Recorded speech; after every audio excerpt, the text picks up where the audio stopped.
You'd never guess, standing here in the rich soil surrounded by everything edible, that this land used to be barren. Completely dried, desertified. No one thought anything would grow here. No one except Nick DiDomenico. Everybody really discouraged me from doing it, saying that I was going to waste money and time. But Nick is used to being underestimated.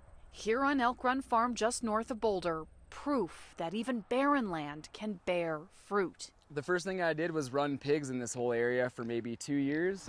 So once I'd seen that they had built up enough soil, we began implementing the agroforestry plan that I had designed. It's known as regenerative farming, a practice with a few simple concepts. Build up soil health, plant strategically, conserve water, and use animals to do the work of plows and tractors to support the ecosystem. Pretty dark and rich, it just needs a little bit more time breaking down. We've been able to restore it back to usable pasture. No pesticides, no fertilizer, just nature.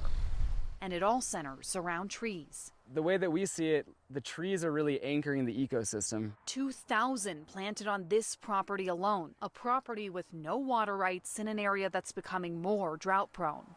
So then the question becomes, how do you establish trees without water? It took years for Nick to map out the land and figure out the best design based on water. We're seeing incredible results. Like, we expected to lose over half the trees in the first year, and we lost less than 10%. It's a growing movement among young farmers, not only restoring the health of the land, but conserving water and combating climate change by pulling carbon out of the air and putting it back in the ground. Up to this point, we've been focusing almost entirely on energy systems change, how we reduce emissions. That's certainly important, but you have to start implementing this process of drawing carbon down out of the atmosphere.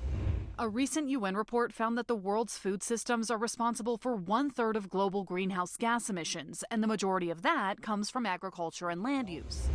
Brett Kencairn is the Senior Policy Advisor for Climate and Resiliency for the city of Boulder. He sees the potential in Nick's work. Change is happening. We can't keep doing things the way we've done them. We're going to have to try new things. He says traditional farming techniques pull nutrients out of the soil and can actually contribute to climate change. Just 5 miles down the road, this whole property is about 100 acres. Another farm is trying its hand at Nick's techniques. This area used to be an equestrian center. Last summer, I got connected with Nick, and he really saw the magic in this land that's actually been remediated soil. Audrey Wyckoff is another young farmer full of ideas. We are really utilizing this to be kind of our experimentation hub. As this budding farm sits in the foreground, etched in the hills behind, all that, you can see where the fire came and how close it got last October. A reminder of the devastating impacts of climate change. The smoke started coming up over the ridgeline, and the sky just turned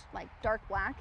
You started seeing flames coming up over the mountainside. We had about 45 minutes to completely evacuate the entire farm. It was just chaos. Every time Audrey looks at the Calwood Fire's burn scar, it's an affirmation that her work matters. And a lot of what I think about in this entire project is, how do we start bringing equilibrium back into our ecosystem so that we don't have things like this? Just last year, the farm planted 3,500 trees on its property using Nick's methods. And someday soon, Audrey hopes this area will be an orchard. This will eventually turn into this beautiful biosphere of life. Regenerative farming isn't entirely new. These farmers are trying to prove it's possible here. As far as we know, nobody's tried to do this. And possibly an answer to climate change. Our best hope is by entering into a deeper partnership with the living world. In Lyons, Megan Lopez, Denver 7.